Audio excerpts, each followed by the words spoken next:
Hello, everybody, and welcome to this week's edition of The Late Sub. And I know I say this every week, but boy, do we have a doozy of an episode for you. We're going to dig into Selection Sunday.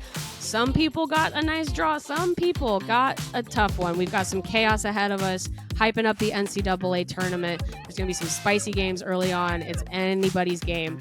Really excited to see. And then we're going to dig into the first weekend of NWSL play. The regular season is here. We have a Challenge Cup winner. We have some highs, some lows, some winners, some losers in the first week of NWSL action. Don't want to wait too long. We got too much to talk about. Let's dig in. Okay, so first things first, we do need to talk about NCAA tournament selection Sunday. The bracket is set for the 2024 NCAA tournament. We've been hyping this up for weeks and weeks and weeks now. It's going to be one of the most competitive NCAA tournaments of all time, in my opinion. And I think the selection committee agreed. They put their whole foot through all of these selections. They really concocted a wild one. This is going to be an interesting field. Let's get into it. Maybe in the selection committee's defense, I think there are some strange decisions in here, but when you have such parity, across conferences and across different sectors of the country, difficult to get the seeding quite right. But let's do a quick rundown of the major players here. As expected, South Carolina is the overall number 1 seed. Iowa, Texas, and USC are the other number 1s. Number 2s are UCLA, Ohio State, Notre Dame, and Stanford.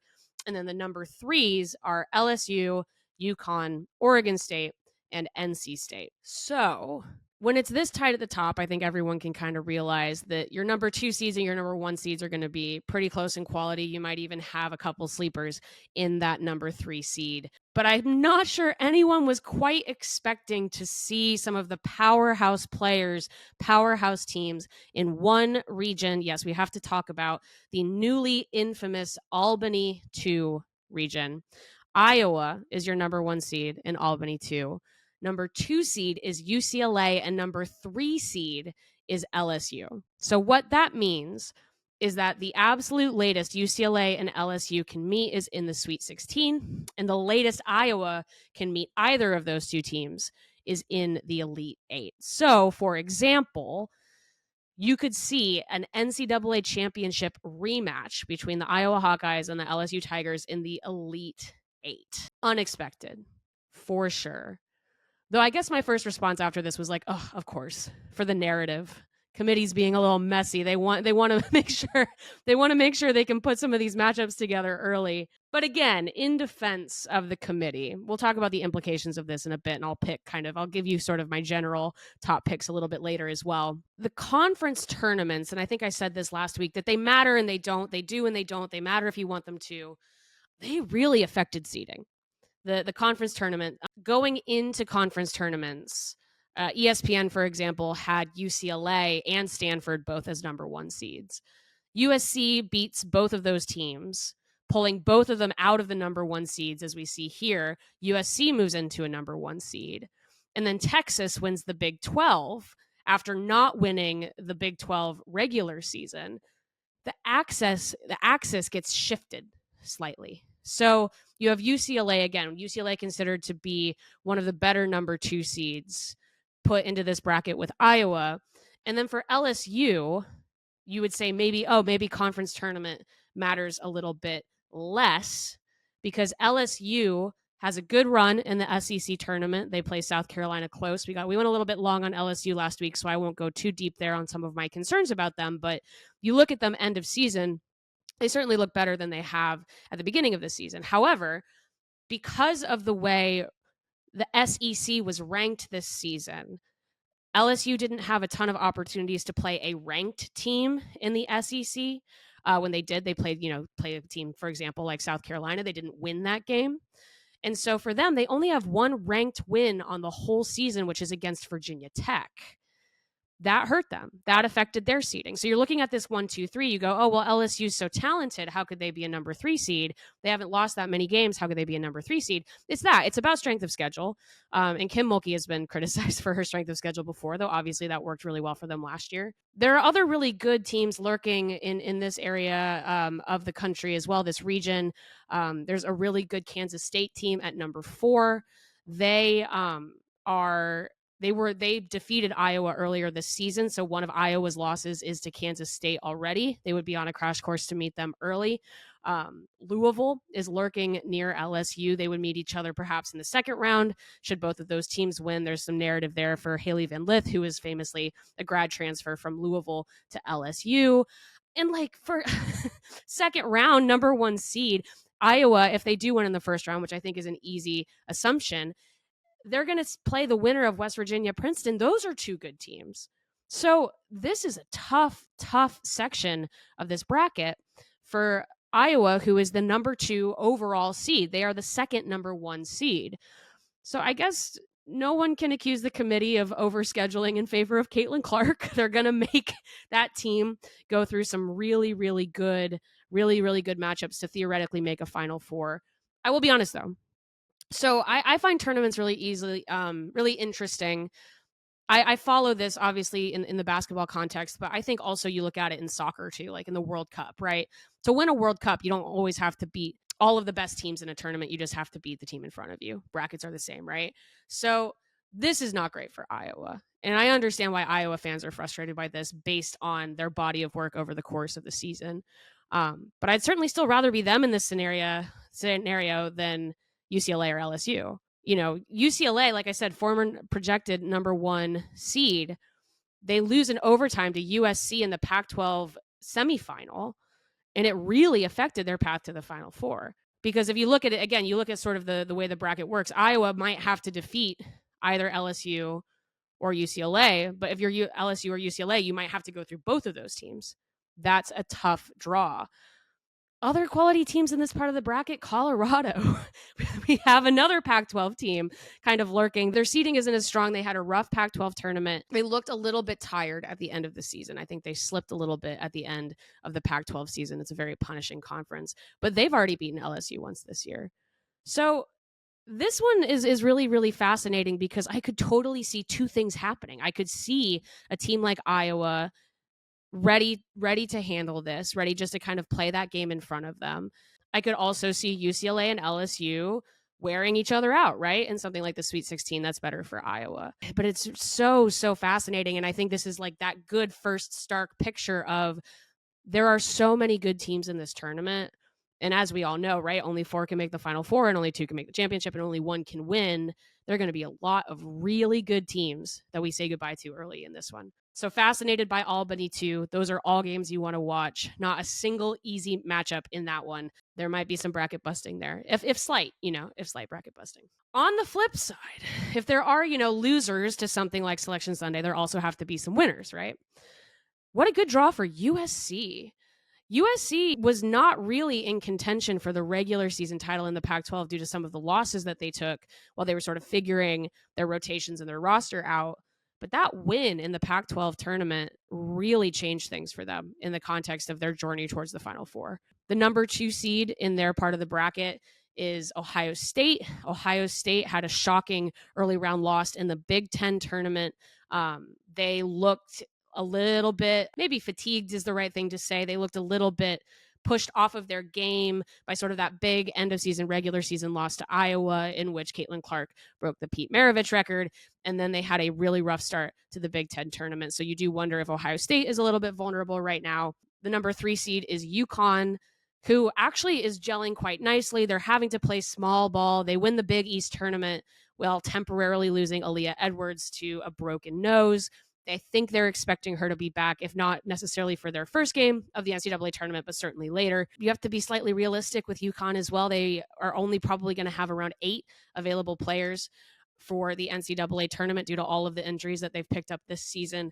They're going to look better. They are going to play in a more cohesive style than people will be expecting, maybe based on some of the larger overarching issues with their season, but they're going to come up against fatigue, lack of rotation, and lack of height as they get into the later part of the bracket. So USC, their surge in the Pac-12 tournament is still a team kind of finding its big run of form.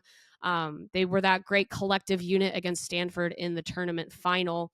And they are going to have to now continue balancing, not putting too much pressure on a player like Juju Watkins. Also not entirely sure sort of how she's feeling physically. She was on a bum ankle by the end of the Pac-12 tournament. She was struggling physically there. Hopefully the time off has been good for her. And they probably would be the first to tell you that if they make a Final Four appearance this year, they're early. They're early on schedule. This is the beginning of a longer process, I think, for this class. But I have to like their chances. You have to like it. You have to like the higher seed matchups, and you have to think that they're playing their best basketball at the right time. So good looking out for USC. South Carolina, number 1 overall seed. They also have to kind of like their side of the bracket. So it's interesting that Iowa kind of feels maybe like they're dealing with such a punitive region when it does seem like South Carolina got the region that they earned by being the only undefeated team coming into the NCAA tournament. This feels weighted and balanced for the number 1 overall seed. Their number 2 seed is Notre Dame, who I do not want to underestimate, not least because of if you've ever watched Notre Dame play, especially in the second half of this season, they can win games where they're not playing perfectly. And in the NCAA tournament, that is so key. They win this ACC tournament by basically just having, I always call it like a gamer mindset. And I mean that as a compliment. They want to be scrappy. They want to be fighting for buckets. They're going to be really aggressive on the defensive end, and they're going to relish competition. That's the kind of team that is dangerous in March and in April. However, they are so injured. It's kind of the UConn thing where it's not a knock on the starting lineup or the way that their coaches have them playing, but they lost another player in Kylie Watson. We knew that she had gotten injured at the end of the ACC tournament. It was confirmed this week that she is out for the season with an ACL injury. I think, again, building. Notre Dame's going to look so good next year. So good next year. So I have high expectations for them, but I also want to be realistic. To be honest, my sleeper team in the Albany 1 region is Nebraska. Nebraska gave Iowa as good as they got in the Big Ten tournament championship game. Jazz Shelley is a certified shooter. They might make a little bit of a run from the number 6 seed. That's kind of, if we're talking about like the teams, the Power 5 teams that are maybe, I think, a little bit underranked, I'd say take a look at Nebraska.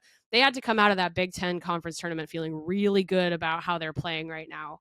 And I think that they could be making a little run in that Albany 1 region.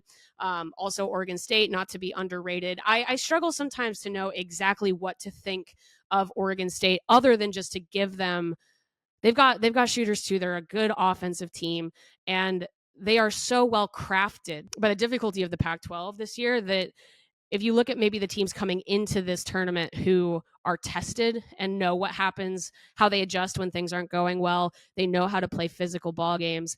Oregon State is absolutely one of those teams. So just really interested to see Albany 1, but South Carolina has to feel decent about this, I think. I think they're still the team to beat. Like I said, they had the right wake-up call in the SEC tournament, almost losing to Tennessee. I think that they are going to be a Final Four team for sure. It seems too easy, right? Because they're the number 1 overall seed, but it is what it is. And then the Portland 4, the final quadrant here, this one, I don't know as much what to think about. This is another one that's kind of gotten reshuffled due to the committee's decisions on the number 1 seed. They put Texas in there in the number 1 after their Big 12 conference tournament win. I think Texas is fantastic. They are a team that has also been dealing with one particular high-profile injury. They lost Rory Harmon early in the season, but they have adjusted really well, and they have a bona fide superstar in Madison Booker. Them at the number 1, though, is interesting because it felt like the Big 12 was maybe a little bit underseeded elsewhere. Regular season winner Oklahoma got slotted in at a number 5 in the Albany 1 region. I'm not entirely sure what to think of what the committee themselves thinks of the Big 12, and therefore I find it kind of fascinating again when I say it's like kind of they chose chaos a little bit by throwing them into this number 1 seed based on their own individual accomplishments, while maybe not seeding the rest of the conference as high. I think is interesting because I think if you look at again Pac-12, I keep saying Pac-12, but I'm sure many of those teams say, well, we should have had 2 teams in the top 4 for the number 1 seeds because of the body of work. And so Just fascinated to see how that works, which is why Stanford in this quadrant is also interesting. That's a team that's very well respected across all of college basketball. I think that it's not only what they do every year, but just sort of the respect for Tara Vanderveer, the respect for the rosters that they put together. And again, the fact that they are the regular season winners of the Pac-12, which I think everyone kind of agrees was one of the, if not the most talented conferences in this season. But they do kind of struggle against USC in the tournament final. They had to overcome some halftime deficits even getting to that tournament final.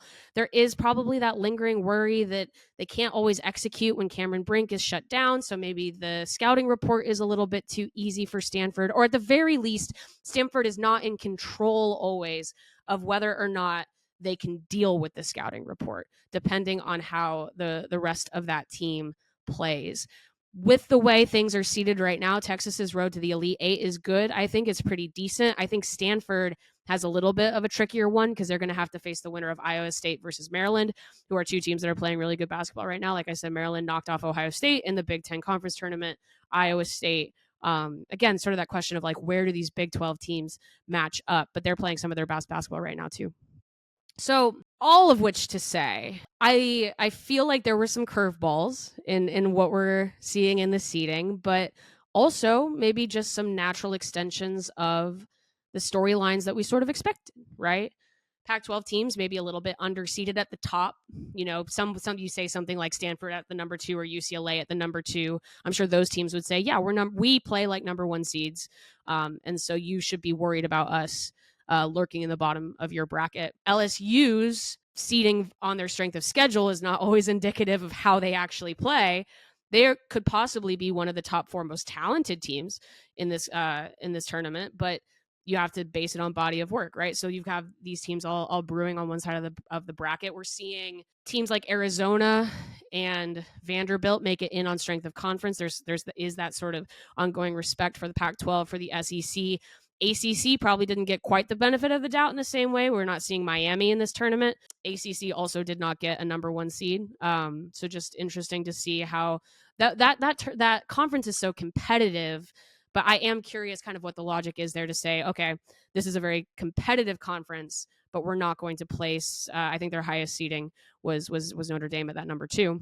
And then also we've got some Cinderella stories, things to watch out for. The Ivy League did really well. It's only the second time in NCAA tournament history that 2 Ivy League teams are going to the big dance. Princeton is in as the winner. Columbia gets an at-large. They will be doing some of the play-in games this week. Other teams to watch. Ole Miss is good. That's a team that was playing really good basketball in the SEC tournament. Some people are circling Fairfield versus Indiana. Indiana kind of struggling through. They might not have Mackenzie Holmes completely available. Fairfield being a really, really good mid-major team.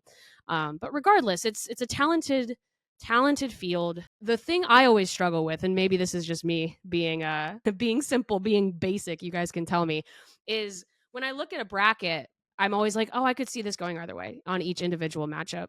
But with as much parity as there is in the larger talent pool, that also does just mean that these top teams are really, really good. And they've had to play a lot of really good teams to get where they are. So we're going to see some upsets. But I am almost on the flip side where I'm like, don't count out chalk on this one. I think we're going to see some higher seeded teams throw down some really, really good performances. And I'm excited to see that too, because I think you can look at parity in 2 ways. You can look at it as something that breeds upsets because of matchups that higher seeds haven't experienced yet. Or you could see parity as something that makes the top teams better because they have actually had to play a lot of really difficult games to get to this tournament. Playing games start on Wednesday. There's going to be a couple of rounds of games before we come back. So early predictions, I mean, come back and roast me. Like I said, I'm cautious with this stuff. I tend to be kind of cautious with my predictions. I do think South Carolina will be in the Final Four. My big one is let's say we feel good about these top 3 seeds in that Albany 2. I'm going to say UCLA.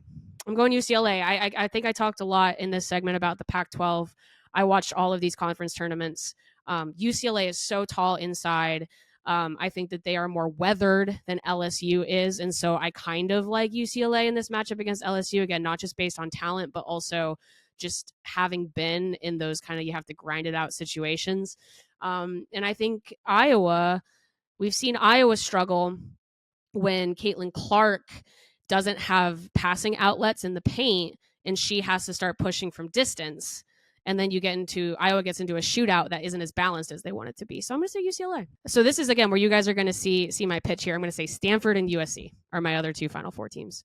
I really like the Pac-12. This is maybe also a little bit of like magical thinking. It's the final year of the Pac-12.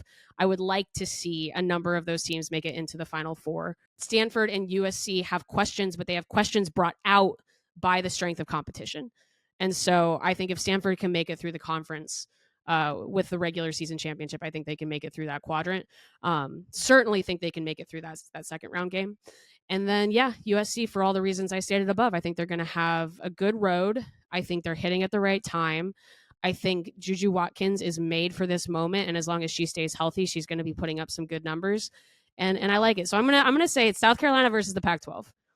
You don't have to like it. You don't have to agree, but that's my angle going into this week. But more than anything, I'm just so excited to see games get started and to analyze them here as well. And I also briefly just want to shout out that we are going to be doing some video content with a number. Oh no, now it seems like I'm a homer because we were doing content with them. I promise I'm not.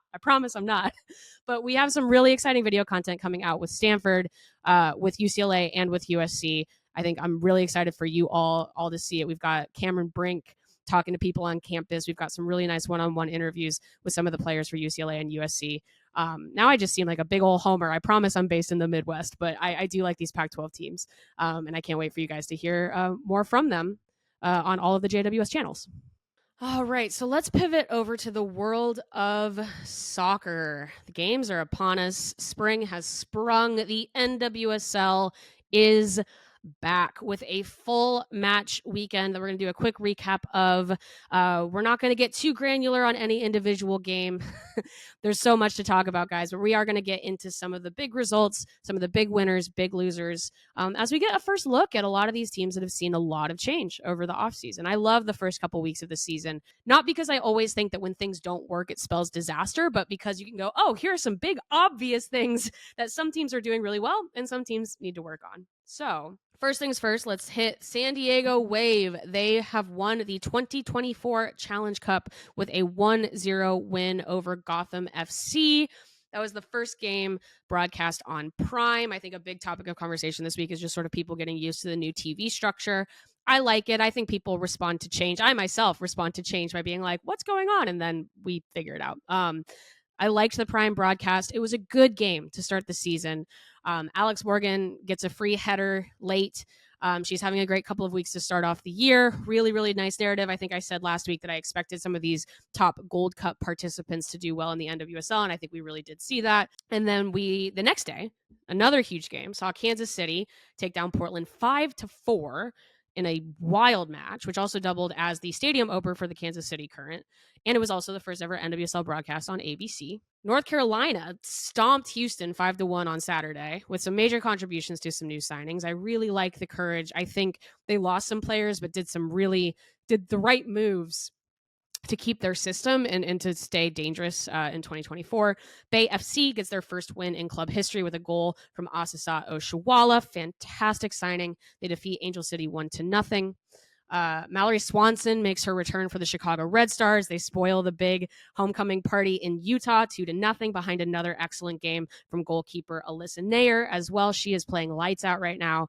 And the other results, Reign take down Washington, and Orlando and Louisville played to a draw. So let's just talk big picture stuff. We're getting a chance to see these teams. Let's go back to the Challenge Cup. I really enjoyed the Challenge Cup. Winners, San Diego. I mean, obviously, they literally won. I liked the single game Challenge Cup format. I think that's a fun way to start the season. I know it's a little bit strange to have it be at the beginning because no one's pretending that these teams are their best selves right now. This is literally their first game of the year. But that was what the Challenge Cup was in 2021. I mean, we've seen the iterations of this thing change. I think the preseason tournament didn't make much sense, but the midseason tournament also kind of had its issues. And I think attention really waned. I think that there just wasn't a lot of mental bandwidth for something like the Challenge Cup, for example, last year. So I liked it. It felt festive. I liked the trophy, drinking out of the trophy. And we also got to see sort of this new look. I liked also the juxtaposition of these two teams because you had Gotham, who is, yes, the champion champion of the last season, but has seen so much change in the offseason, as opposed to San Diego, who was the best team over the regular season and also didn't really change very much at all. They're just continuing to develop some of the things that they had already established. We saw some of the issues with the Gotham being quite so U.S. Women's National Team heavy now. They didn't have Rose Lavelle or Lynn Williams due to, I believe, minor injuries picked up in U.S. Women's National Team camp. Tierra Davidson was in a center back partnership that I think she had to establish in like 48 hours. And then Emily Sonnet and Crystal Dunn did see some time, but they didn't get in until the second half. They're going to be mixing that up for a while, and they're going to have issues with players in and out. That's just a factor. It's the double-edged sword of signing so many U.S. Women's National Team players. But I also thought they looked good, and I think it was a good reminder that they have really good players already on this team that are not the players that they're bringing in. They're going to get that mix right, I think.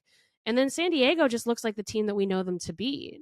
Naomi Girma was fantastic. Kaylin Sheridan was very good. Jaden Shaw looked good. San Diego has midfield issues, and they didn't really address those so much this offseason, so I wonder if they're still in the market. We found out this week that the team has been sold, so sometimes that can affect your ability to move in the transfer market aggressively. But their attack is really good. Their defense is really good. They know how they like to play, and they can grind out a 1-0 win like nobody's business. So I'd say both teams winners for me. Obviously, San Diego, the big ones, but I think both teams look good. I think they should both be happy with that performance going into the season. Other big winners, the Kansas City Current, both on and off the field. The vibes opening the first purpose-built stadium in NWSL history were incredible on Saturday. It was a beautiful day. They had like local celebrities out. They had Patrick Mahomes, mixing in with everybody, talking on TV. It was on ABC, big ABC. My complaint about the new stadium is the same as many, which is that I think it's a little bit small. They sold it out at 11,500 on Saturday, and I think they're probably expecting to do that, 7 times or 14 times this year. But it looks great. There's a lot of really nice open space. You can kind of also see maybe where they might target areas of the stadium to expand. And I think, people kept making the point there's some discussion of like who built the first women's soccer stadium, who built the first women's soccer stadium in the United States, who built the first one in Europe. I think, always that's a little bit of like marketing fudging when you have a brand new team say that they're the first to do something. But the emphasis on the broadcast, I think, was the right one, which is just that there is something unique to an ownership group owning one particular women's soccer team, making a stadium for that soccer team. That is not something that you see a lot. You might see stadiums open and your primary tenant is a women's soccer team, or you might see, rental tenancies that are widely successful. But just that idea that the stadium was built specifically for the Kansas City Current. People have seen the photos from the locker rooms. They've seen, all of the branding, all of that sort of stuff. I just think that I like the uniqueness of it without having to talk too much about kind of that first element, because I agree that it's about the spirit in which things were built. And I do hope that means like little things like players they can go in at any time. We see that with basketball sometimes. Maybe players want to go in, get some touches in, that being easy. They can keep things in their locker because it's their locker and not anybody else's locker. They have the ability to have access to the training facility whenever they want. Just that ease that can help performance and also just help quality of life for a professional athlete is, people just take it for granted, I think, sometimes that this is happening for these players. But I think with Kansas City, it's so obvious that is what's happening. And they get the win. I mean, big win for manager Vlatko Andonovski, his return to the NWSL after a rough end to his U.S. Women's National Team tenure. Not perfect. They were up 5-1. They give up 3 goals. There's some danger of it ending tied. I think that would have been a real damper on the day. Still things to work on. But if you're going to have to win by 1 goal, you might as well score a lot of goals in the process. So win for Vlatko Andonovski. Positives for Portland, I would say their players, Sophia Smith and Janine Becky, both scored braces to try to claw back into this game. Their roster is as talented as ever. However, I think if we're looking at a loser out of that game, it would have to be specifically Portland's coaching staff. Some of the team selection, they started a number of brand new players in the defense, and it didn't look particularly organized. They kind of put Christine Sinclair on an island in the right wing to start the game. It was enough to throw the team into disarray in a way where it felt like they weren't always able to totally bounce back until later in the match. Individual brilliance. It's a talented team. Almost pulled them out, almost gave them a result, as wild as it is to say. But I think you can say that the staff, in terms of setup, didn't quite get that one right. So a lot to adjust. Again, first game of the season. You do see these kinds of score lines early sometimes, but something for them to keep working on. I think Portland is in an interesting position of figuring out how much they want to lean into newer signings, younger signings, really turn the page on this roster. And I think we saw half measures on Saturday, and I think maybe they need to be full measures. Other big winners, North Carolina, Courage. Last year's surprise success story. They did better last year, I think, than a lot of people thought they would. But they did have some questions in the offseason after losing Emily Fox to Arsenal and Caroline to injury. Caroline is an irreplaceable player, 2023 NWSL MVP. But they sign Ashley Sanchez. They make some adjustments. They sign Bianca St. George, who had a fantastic game against Houston. They make a big statement game there at home. This game was celebrating Sam Mewis and putting her into their Ring of Honor. I think that we saw a lot of home teams get some emotional boosts this week, which I thought was really nice to see as well. They pour it on late. It's a big scoreline game. Winners, definitely former Chicago Red Stars players. Bianca St. George scores a brace for North Carolina. Vanessa DiBernardo scores the first goal in Kansas City current stadium history. Casey Kruger almost gets an equalizer for the Spirit this week. So we're seeing some of those former Red Stars thriving. And then loser, I think, kind of similar to Portland. I think that just Houston's tactics let them down. They ran a 3-back out. They tried to control the midfield and didn't really do a great job. And then I also think we talk about the pouring on late. I just think the mental fatigue of having to hold tactics that don't feel super comfortable just made it difficult for them to be mentally sharp as the game went on. And I think that's how you see scorelines like that get a little bit out of hand. They have a brand new coach, Fran Alonso, and he also was not able to join the team until relatively late into preseason due to visa issues. So I think you're seeing perhaps a coach who is brand new to the league, also didn't get quite as much time as he thought he was going to with his group. And I would like to think maybe that they go for a more pragmatic, sturdy approach in the early going of the season as they sort of build those principles that they want to build. Other big winners, Bay FC, brand new club, did not have a perfect opening day performance for them. But I think what they can take away from that 1-0 win is that they gutted it out. Commitment to last-ditch defending, those kinds of things serve teams really well in this league. This is a league where you need to at times be brilliant, but at many times be tenacious and committed to full team defending. They were smart, I think, in their approach. They kind of forced Angel City to come to them. They were not overly naive with their defensive tactics, kind of like maybe you did see with a team like Portland or a team like Houston. Kind of a pragmatic approach. They have an incredible striker in Oshuala, and they're going to keep working in some of their new signings, I believe. They might win a lot of 1-0 games this year. And 4 or 2 or 3, depending on whether or not Oshuala goes on a burner or not. So I think that's smart. It's just smart from the coaching staff. It's the correct scouting report in a way that is underrated in the NWSL. The league is known as high transition. It's go, go, go, go, go. But in the dog days, or maybe in just the dog days of this game, where in the second half, Angel City had to really start pouring things on, and they were getting chances. Again, I don't think Angel City should feel terrible about this game. Bay FC kind of have the right pieces. Their defense includes, very gritty Chicago, the former Chicagoland and former Chicago Red Stars player Kayla Sharples, Emily Manguez, who has been in the trenches in the NWSL for years, Caprice Didasco. Caprice Didasco had another Didasco masterclass this weekend. She had a great goal line save. She is used to putting everything on the line to stop the ball from going in the back of the net. And they also had a really nice performance from their goalkeeper. So they've got the mix right. I think they've got the personality, the commitment, the defensive mix right. They are not going to want to play games like this always because you let as many in as you're probably going to save, but there were some intangibles there that I really liked from them.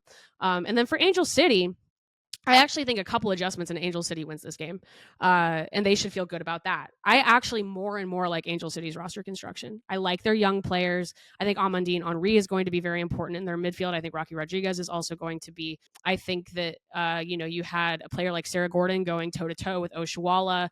I think that defense has grown a lot in the last couple of years of the club's existence. But I also think that they need to be more willing to turn over that starting 11 a little bit more. I think they could have brought their reserves on a little bit earlier. I think they can, for a team that has some really young players, I think they can get younger. I think I think that Becky Tweed, their manager Becky Tweed, actually has good problems, which is that you have you're trying to get that balance right of leadership and youth and kind of less honed talent, but that's very pervasive. And I think you can look at some very clear things, like they should have subbed Messiah Bright on earlier.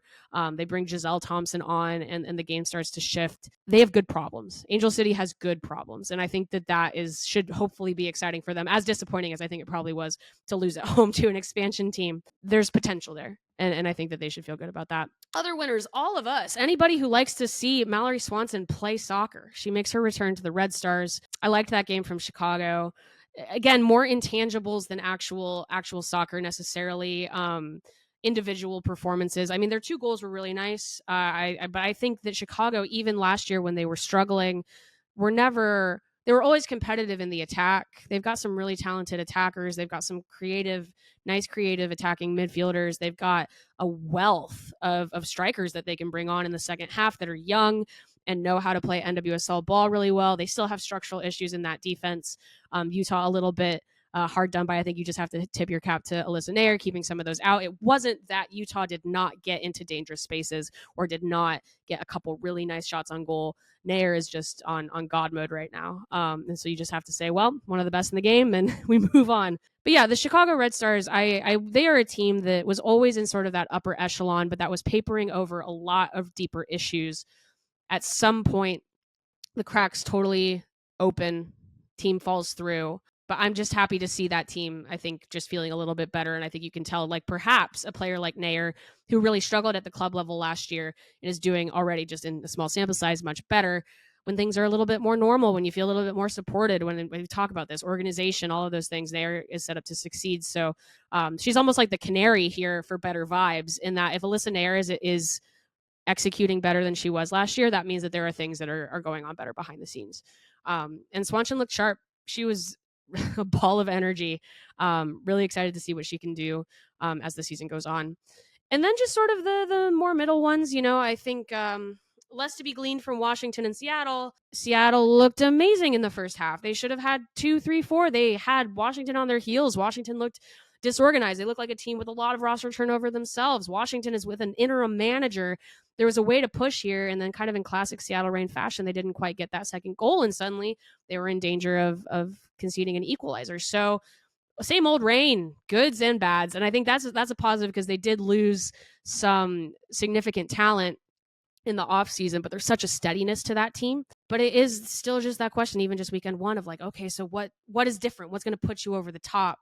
But I think they're worried about just making it gel later in the season. But yeah, good sturdy win from them. Washington, I think they should be happy with the bounce back. They didn't have Trinity Rodman available, serving a red card suspension from last season, so they're going to be getting an infusion of steady talent there. But that's a team that has seen a lot of change, and they are, yeah, like I said, interim manager. I think it's just so tricky to come in to narrowly miss the playoffs, come in with higher expectations in a second year, while also maintaining that much roster and coaching turnover. I don't know how you do more than just different and actually improve in terms of results, but they had some real positives too. And then just individual players that stuck out to me.